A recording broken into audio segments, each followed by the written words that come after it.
ಶ್ರೀಮಾತ್ರೆ ನಮಃ. ರಾಜ್ಕಲಾ ಯೂಟ್ಯೂಬ್ ಚಾನಲ್ಗೆ ಸ್ವಾಗತ. ಎಲ್ರಿಗೂ ನಮಸ್ಕಾರ. ಮಾರ್ಚ್ 8 ಶಿವರಾತ್ರಿ ಬಂದೇ ಬಿಡ್ತು. ಜನ್ಮಕ್ಕೆ ಒಂದೇ ಒಂದು ಶಿವರಾತ್ರಿ ಮಾಡಿದರೆ ಸಾಕು ಅಂತ ಹಿರಿಯರು ಹೇಳ್ತಾರೆ. ಯಾಕೆ ಆ ಥರ ಹೇಳ್ತಾರೆ ಅಂದರೆ, ಶಿವರಾತ್ರಿನಲ್ಲಿ ಅಷ್ಟು ಶಕ್ತಿ ಇದೆ. ನಮ್ಮೆಲ್ಲ ಪಾಪ ಕರ್ಮಗಳನ್ನು ಆ ಒಂದೇ ಒಂದು ಸಾಧನೆಯಿಂದ ನಾವು ಕಳ್ಕೊಬೋದು. ನಮ್ಮ ಈ ಜನ್ಮನ ನಾವು ಧನ್ಯ ಮಾಡ್ಕೋಬೋದು. ಇದಕ್ಕೆ ನಾವು ಮಾಡಬೇಕಾಗಿದ್ದೇನಿಲ್ಲ. ಜಾಗರಣೆ, ಉಪವಾಸ, ಶಿವನ ಧ್ಯಾನ ಇಷ್ಟೇ ನಾವು ಮಾಡಬೇಕಾಗಿರೋದು. ಆ ಪರಮೇಶ್ವರನ್ನ ಎಲ್ಲರೂ ಭೋಲೆನಾಥ ಅಂತಾರೆ. ಭೋಲೆನಾಥ ಅಂದರೆ ಮಗು ಥರ ಮನಸ್ಸು ಅಂತ. ಬೇಗ ಕರಗಿಬಿಡ್ತಾನೆ ಆ ಪರಮೇಶ್ವರ. ಶಿವರಾತ್ರಿಯ ದಿನ ಶಿವನ ಎನರ್ಜಿ ಭೂಮಿಗೆ ತುಂಬ ಹತ್ತಿರದಲ್ಲಿರುತ್ತೆ. ಅದಕ್ಕೆ ನಾವು ಶಿವನ ಧ್ಯಾನ ಮಾಡೋದ್ರಿಂದ, ಉಪವಾಸ ಮಾಡೋದ್ರಿಂದ, ಜಾಗರಣೆ ಮಾಡೋದ್ರಿಂದ ಪರಮೇಶ್ವರನ ಅತಿ ಶೀಘ್ರವಾಗಿ ಒಲಿಸ್ಕೋಬೋದು. ಖಂಡಿತ ನಿಮಗೆ ಉಪವಾಸ ಮಾಡೋಕ್ಕಾದರೆ ಖಂಡಿತ ಉಪವಾಸ ಮಾಡಿ. ನೀವು ಜಾಗರಣೆ ಮಾಡೋಕ್ಕಾದರೆ ಖಂಡಿತ ಜಾಗರಣೆ ಮಾಡಿ. ಜನ್ಮಕ್ಕೆ ಒಂದೇ ಒಂದು ಶಿವರಾತ್ರಿ ಸಾಕು ಅಂತಾರೆ. ಒಂದು ಸರಿ ಮಾಡಿ ನೋಡಿ.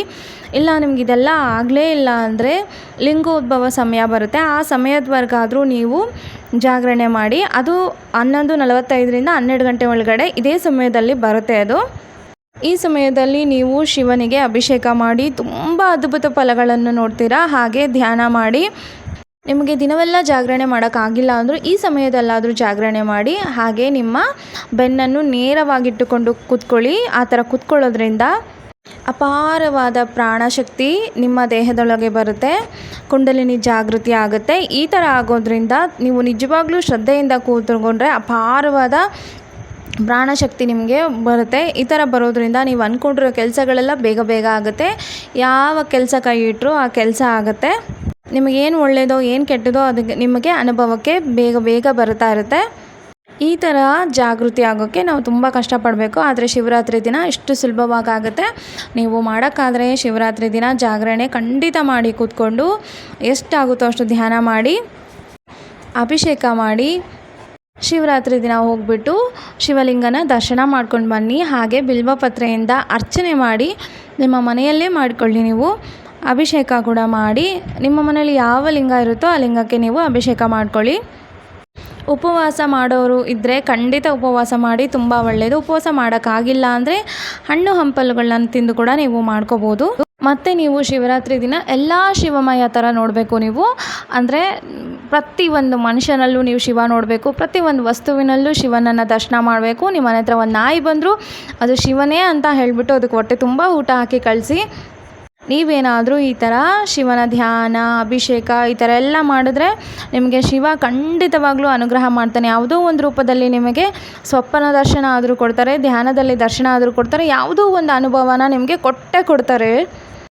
ನೀವು ಇಷ್ಟು ಕಷ್ಟಪಟ್ಟು ಮಾಡಿರ್ತೀರಲ್ಲ, ಆ ಅನುಭವ ಪಡ್ಕೊಂಡಾಗ ನಿಮಗಾಗುತ್ತೆ ಆ ಆನಂದ, ಆ ಬ್ರಹ್ಮಾನಂದ.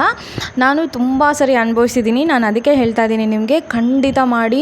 ಆ ಆನಂದ ನಿಮಗೆ ಎಷ್ಟು ಅದನ್ನು ಹೇಳೋಕ್ಕಾಗಲ್ಲ. ಅದು ಅನುಭವಿಸೋರಿಗೆ ಮಾತ್ರ ಗೊತ್ತಿರುತ್ತೆ. ಖಂಡಿತ ನೀವು ಟ್ರೈ ಮಾಡಿ, ಶ್ರದ್ಧಾಭಕ್ತಿಯಿಂದ ಮಾಡಿ. ಆ ಪರಮೇಶ್ವರ ನಾವು ಮಾಡಿದ ಒಂದು ದಿನಕ್ಕೆ ನಮಗೆ ಎಷ್ಟು ಒಳ್ಳೆಯ ಅನುಭವ ಕೊಡ್ತಾನೆ ಅಂದರೆ ನೀವು ಮಾಡಿ ನೋಡಿ, ನಿಮಗೆ ಗೊತ್ತಾಗುತ್ತೆ. ಹಾಗೆ ಮಾಡಿ ನೋಡಿ. ಯಾರಿಗಾದ್ರೂ ಅನುಭವ ಆದರೆ ಖಂಡಿತ ಕಾಮೆಂಟ್ ಹಾಕಿ. ಉಪವಾಸ ಮಾಡೋಕ್ಕಾಗದೇ ಇದ್ದವರು ದಯವಿಟ್ಟು ಉಪವಾಸ ಮಾಡೋಕ್ಕೆ ಹೋಗಬೇಡಿ. ನೀವು ಅಟ್ಲೀಸ್ಟ್ ನಾಮಸ್ಮರಣೆನಲ್ಲಾದರೂ ಇರಿ. ಓಂ ನಮಃ ಶಿವಾಯ, ಎಲ್ಲ ಶಿವಾಯ ಗುರುವೇ ನಮಃ ಈ ಮಂತ್ರನ ನೀವು ಪಠನೆ ಮಾಡ್ತಾ ಇರ್ಬೋದು. ಕಣ್ಣು ಮುಚ್ಕೊಂಡು ಕೂತ್ಕೊಳ್ಳಿ. ಲಿಂಗೋದ್ಭವ ಕಾಲದವರೆಗೂ ಎದ್ದಿದ್ರು ಸಾಕು. ಮತ್ತು ಮುಟ್ಟು ಮೈಲಿಗೆ ಇರೋರು ನೀವು ಅಭಿಷೇಕ ಮಾಡೋಕ್ಕಾಗಲ್ಲ, ದೇವಸ್ಥಾನಕ್ಕೆ ಹೋಗೋಕ್ಕಾಗಲ್ಲ, ಆದರೆ ನೀವು ಧ್ಯಾನ ಮಾಡ್ಬೋದು. ಇದೆಲ್ಲದಕ್ಕಿಂತ ಪವಿತ್ರವಾದದ್ದು ಧ್ಯಾನ. ನೀವು ಕಣ್ಣು ಮುಚ್ಕೊಂಡು ಧ್ಯಾನ ಮಾಡಿ. ಎಷ್ಟು ಒಳ್ಳೆಯ ಅನುಭವ ಆಗುತ್ತೆ. ಶಿವನ ಎನರ್ಜಿ ಜೊತೆ ನೀವು ಆರಾಮಾಗಿ ಕನೆಕ್ಟ್ ಆಗ್ತೀರಾ. ಎಂಥ ಮೈಲಿಗೆ ಇದ್ದರೂ ನೀವು ಧ್ಯಾನ ಮಾಡ್ಬೋದು. ಖಂಡಿತ ನಿಮಗೆ ಆದರೆ ಒಂದಿನ ಎಲ್ಲ ಜಾಗರಣೆ ಧ್ಯಾನದಲ್ಲೇ ಮಾಡ್ಕೊಳ್ಳಿ. ನಿಮಗೆ ಜಾಗರಣೆನೂ ಮಾಡೋಕ್ಕಾಗಲ್ಲ ಅಂದರೆ ನೀವು 11ರಿಂದ 12 ಗಂಟೆವರೆಗೂ ಧ್ಯಾನ ಮಾಡಿ. ಇದು ಲಿಂಗೋದ್ಭವ ಸಮಯ. ಈ ಸಮಯದಲ್ಲಿ ಧ್ಯಾನ ಮಾಡೋದ್ರಿಂದ ಅಪಾರ ಪ್ರಾಣಶಕ್ತಿ ನಿಮಗೆ ಬರುತ್ತೆ.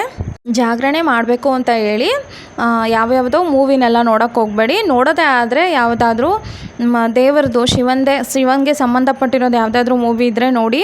ಹಾಗೆ ಯಾರಾದರೂ ಪ್ರವಚನ ಕೊಡ್ತಾಯಿದ್ರೆ ಅಲ್ಲಿ ಹೋಗಿ, ದೇವಸ್ಥಾನದಲ್ಲಿ ಏನಾದರೂ ಭಜನೆಗಳಿದ್ದರೆ ಅಲ್ಲಿ ಹೋಗಿ, ಹೇಗೋ ಒಂದು ಜಾಗರಣೆನ ಮಾಡಿ. ಇದನ್ನೆಲ್ಲ ನಿಯಮ ನಿಷ್ಠೆಯಿಂದ ಮಾಡಿ ಆ ಪರಮೇಶ್ವರ ನೀವು ಅಂದ್ಕೊಂಡ್ರು ಎಲ್ಲ ಕೆಲಸ ಮಾಡೇ ಮಾಡ್ತಾರೆ.